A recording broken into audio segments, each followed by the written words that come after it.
की, जो लगभग हर एक मेल यानी पुरुष कर रहा है। और अगर आप एक फीमेल हैं, then do share this video with your man, with your friend, with your father, with your brother, with your husband, ताकि आप उनकी जिंदगी बचा सकें। और वो गलती है खड़े होकर के यूरिन करना। आज मेल्स में urinary tract, bladder problems, bladder stones, prostate enlargement, UTI, prostate cancer, kidney problems इतनी ज्यादा बढ़ गई हैं जो पहले कभी भी नहीं थी। और आयुर्वेदिक टीचिंग्स के अकॉर्डिंगली इन सबके बढ़ने का कारण है मेल मेंबर्स का खड़े होकर यूरिन करना। दुनिया भर में बैठकर खड़े होकर के यूरिन करने को लेकर एक मैट एनालिसिस किया जा रहा है, जिसमें बहुत सी स्टडीज परफॉर्म की गई 1990 से 2010 के बीच में, और इसका डेटा चौंका देने वाला था। उन्होंने देखा कि जो लोग बैठ करके यूरिन पास करते हैं उनके अंदर पोस्ट वॉइड रेजिडुअल वॉल्यूम, मतलब अंदर जो ब्लैडर के अंदर जो यूरिन बच जाता है वो बहुत ही ना के बराबर था। ब्लैडर उनका कंप्लीटली एम्प्टी हो रहा था एज कंपेयर टू वो लोग जो खड़े होकर के यूरिन पास कर रहे थे।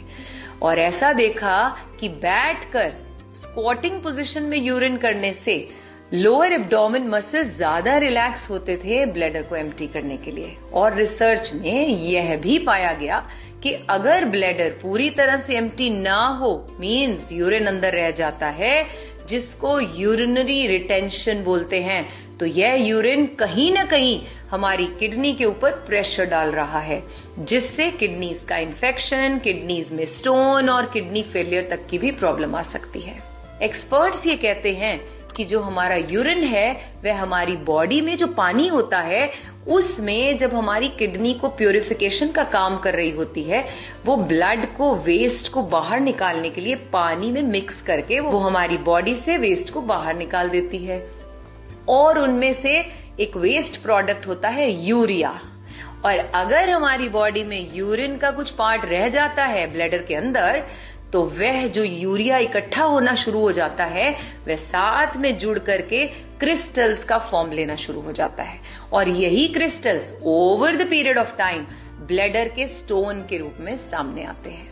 रिसर्च में यह देखा गया कि जो स्टैंडिंग पोजीशन में यूरिन करते हैं, यही चीज अब बहुत से लोगों में उनकी सेक्सुअल लाइफ डिस्टर्ब करने का भी बहुत बड़ा कारण है। जो ईडी की प्रॉब्लम इतनी बढ़ती जा रही है उसका सबसे बड़ा कारण भी यही है।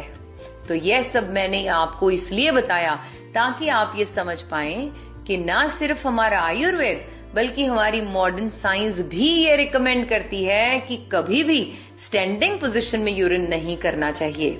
और अगर बहुत ज्यादा इमरजेंसी हो तो ही आपको ऐसा करना चाहिए। और मोस्ट ऑफ द टाइम जब आप घर पर हैं या ऑफिस पर हैं तो सिटिंग पोजीशन में ही यूरिन को पास करें। इनफैक्ट आज तो स्टडीज ये भी बता रही हैं कि वह इंडियन टॉयलेट जिसको असभ्य बता दिया गया था अंग्रेजों के द्वारा और वेस्टर्न टॉयलेट को यहाँ पर इंट्रोड्यूस कर दिया गया था, बताया जाता है कि उससे भी हमारी बॉडी का वह जो इंटरनल ऑर्गन है जो यूरिन और स्टूल पास करने के लिए बना है, उसकी शेप के लिए वो बिल्कुल भी सही नहीं है। वह तब अपनी एग्जैक्ट शेप में आ पाते हैं जब हम बैठ करके स्क्वाटिंग पोजीशन में यूरिन और स्टूल पास करते हैं, जिससे हमारी ब्लैडर और हमारा जो वेस्ट मटेरियल है बॉडी से निकलने का वह बहुत ही इजीली पास आउट हो जाता है। इस जानकारी को अपने तक ही सीमित न रखें, अपने हर प्रियजन के साथ इसे शेयर करें, क्योंकि आज ये जो प्रोस्टेट की समस्या इतनी बढ़ रही है, प्रोस्टेट कैंसर बहुत बढ़ रहा है, उम्र के साथ साथ प्रोस्टेट वृद्धि होती है लेकिन वो बहुत जल्दी जल्दी लोगों में सामने आती जा रही है। प्रोस्टेट की प्रॉब्लम, किडनी की प्रॉब्लम्स इतनी बढ़ रही हैं, उनका एक प्रमुख कारण यह है जिसको कभी भी पता नहीं किया जा रहा था। दरअसल आधुनिक होने के चक्कर में हम अपना सिस्टम भूल गए हैं और भारतीय सीटों का उपयोग नहीं करते हैं, असभ्य मानते हैं। मुझे यकीन है यह जानकारी हमारे परिवार के